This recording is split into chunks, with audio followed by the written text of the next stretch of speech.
नमस्कार विद्यार्थी मित्रांनो, मॅथ्स एक्सप्लोरर या यूट्यूब चॅनलमध्ये आपणा सर्वांचं स्वागत. आज आपण प्रॅक्टिस सेट 1.2 पूर्वीची असणारी जे सॉल्व एक्झाम्पल्स आहेत ते सॉल्व एक्झाम्पल्स आपण आज सॉल्व करतो आहे. त्याच्यापूर्वी आपण जे बेसिक असणारे जे थिअरम्स आहेत, जसं की BPT थिअरम असेल, कन्व्हर्स ऑफ BPT थिअरम असेल, अँगल बायसेक्टर थिअरम आहे, converse of angle bisector theorem आणि 3 पॅरलल लाईन्स थिअरम, असे जे बेसिक सर्व थिअरम आहेत ते आपण आपल्या यूट्यूब चॅनलवरती अपलोड केलेले आहेत. आज आपण जे सॉल्व एक्झाम्पल पाहणार आहोत त्या सॉल्व एक्झाम्पलमधील पहिलं सॉल्व एक्झाम्पल आहे in triangle ABC DE parallel BC. In triangle ABC DE parallel BC, if DB is equal to 5.4, DB is equal to 5.4, AD is equal to 1.8, EC is equal to 7.2, then find AE. आपणाला AE find out करायचं आहे. Okay, these are the given information. So with the help of the figure and with the help of the given information we have find out the AE. Okay, so first of all, in triangle ABC, which are the information given here? In triangle ABC, DE parallel BC. DE parallel BC. Okay, so आता इथं पहा, आपण BPT theorem पाहिलेलं होतं. जर एखाद्या ट्रायंगलच्या third साईडला मधील असणारा सेगमेंट जर पॅरलल असेल तर त्या ट्रायंगलमधील असणारे जे रेशो आहेत ते इक्वल प्रपोर्शनेट करतात. सो इथं DE parallel to BC, therefore AD upon DB is equal to AE upon EC because of basic proportionality theorem. Basic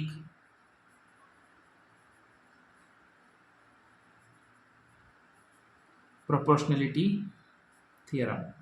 okay, या बेसिक प्रोपोर्शनॅलिटी थिअरमनुसार हे दोन्ही रेशो इक्वल झालेले आहेत.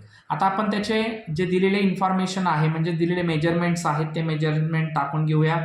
AD दिलेला आहे 1.8, DB दिलेला आहे 5.4 इज इक्वल टू AE आपल्याला फाइंड आउट करायचं आहे आणि EC दिलेला आहे 7.2.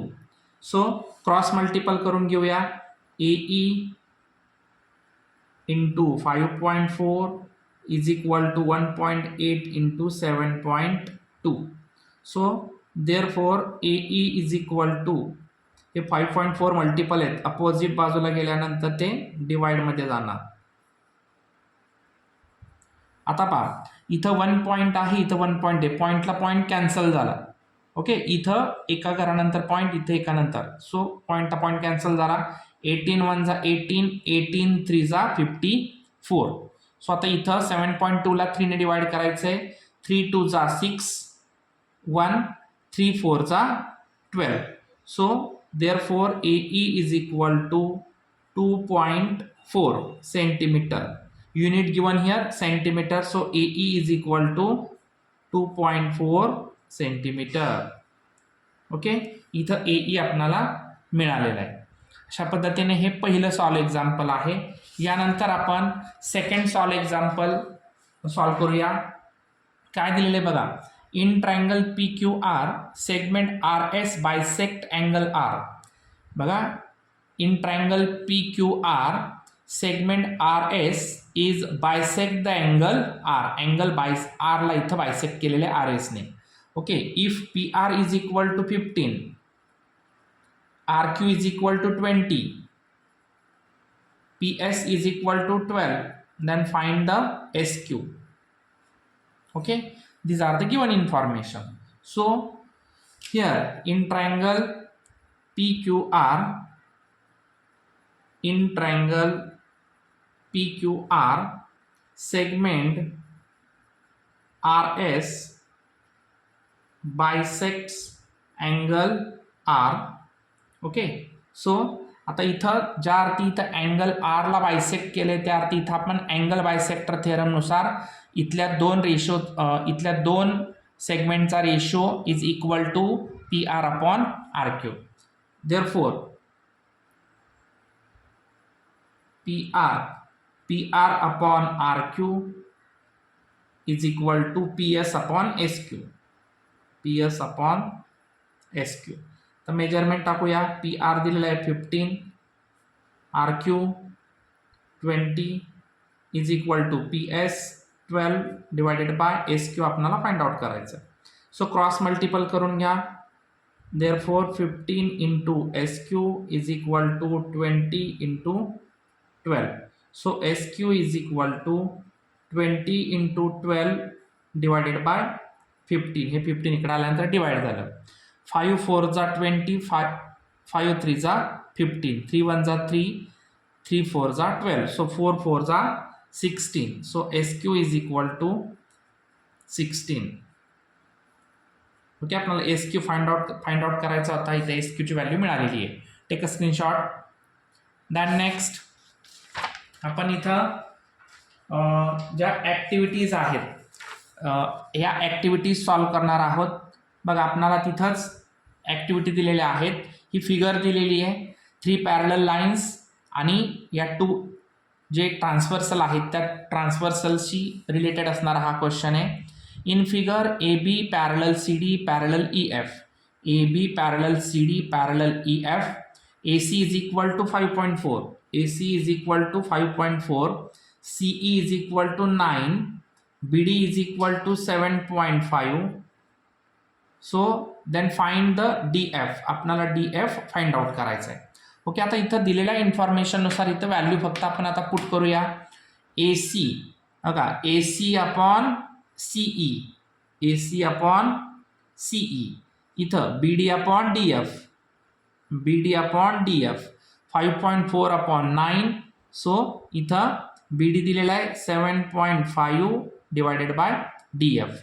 आता क्रॉस मल्टिपल करून घ्या. 5.4 into D F is equal to 9 into 7.5. Okay, आता इथलं कॅल्क्युलेशन आपल्याला करायचं आहे. हे 5.4 इथं मल्टिपल आहे, तिकडे आल्यानंतर डिवाइड होणार आहेत. सर आपण आता इथं कॅल्क्युलेशन करूया. मी इथं घेतोय कॅल्क्युलेशन बा. D F is equal to 9 into 7.5 divided by 5.4. Okay, आता इथं आपण डिवाइड करूया. 9 1 जा 9, 9 6 जा 54. सो एका घरानंतर पॉईंट आहे. सो पॉईंट इथं दिलेला आहे. आता 7.5 0.6 1.1 पॉईंट कॅन्सल झाला. म्हणजे इथं आपल्याला आता काय करायचं आहे 75 डिवायडेड बाय 6 करायचं आहे. आता इथं डिवाइड केलं तर 6 1 जा 6 1, 6 2 जा 12, राहिले 3, 6 5 जा 30. So D F is equal to काय मिळाला 12.5. Okay, this is the activity number first. Then next activity दिलेली आहे. काय दिले बघा. In triangle A B C ray B D bisect angle A B C. Ray B D bisect angle A B C. A dash D dash C म्हणजेच A collinear D collinear C. A D C हे collinear आहेत, एका सरळ रेषेमध्ये आहेत. Side D E parallel side B C. Side D E parallel side B C हे दोन्ही side जे आहेत एकमेकींना पॅरलल आहेत. A collinear E collinear B. A E B हे कॉलिनियर आहेत. Then prove that A B upon B C is equal to A E upon E B. आता इथं आपण नीट ऑब्झर्व केलं तर आपल्याला इथं 2 थेरम जे आहेत ते एकत्रित यूज केलेले आहेत. एक म्हणजे हा अँगल बायसेक्टर आहे, म्हणजे इथं आपण अँगल बायसेक्टर थिअरमचा यूज करणार आहे. आणि इथं ईडी आणि बी सी हे पॅरलल दिलेले आहेत, म्हणजे इथं आपण बीपीटी थिअरम यूज करणार आहोत. So in triangle A B C ray B D bisect angle B. Ray B D bisect angle A B C means B. Okay, so from angle bisector theorem A B upon B C is equal to A D upon D C. आपण याच्यापूर्वी angle bisector theorem पाहिलेला आहे की जो bisector आहे त्या बायसेक्टरच्या opposite साइडचा equal part जो ratio आहे तो कोणाशी इक्वल असतो, रिमेनिंग टू साइड्सच्या रेशोशी इक्वल असतो. Next, in triangle ABC DE parallel BC, in triangle ABC DE parallel BC. So इथं आपण बेसिक प्रोपोर्शनॅलिटी थिअरम नुसार पाहणार आहोत. इथे येणार basic proportionality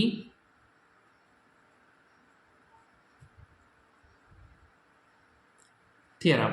basic proportionality theorem नुसार काय आलं तर पहा, AE upon EB is equal to AD upon DC. AE upon EB is equal to AD upon DC. आता पहा ह्या दोन्ही इक्वेशनमध्ये AD upon DC AD upon DC, ज्या अर्थी राईट साईड इक्वल आहे त्या अर्थी त्यांची लेफ्ट साईड सुद्धा इक्वल राहणार आहे. म्हणून AB upon BC is equal to AE upon EB. Okay, आता इथं आपल्याला ही जी ॲक्टिव्हिटी आहे ही ॲक्टिव्हिटी कंप्लीट झाली. ही एकदम इझी ॲक्टिव्हिटी होती. Take a screenshot. Then we will find practice set. We will solve the practice set 1.2 in the next video. जर आपण या चॅनलवरती नवीन असाल तर या चॅनलला लाईक करा, सबस्क्राईब करा आणि बाजूच्या बेल आयकॉनवरती क्लिक करा, म्हणजे तुम्हाला सर्व प्रॅक्टिस सेट, प्रॉब्लेम सेट आपणाला या चॅनलवरती पाहायला मिळतील. धन्यवाद.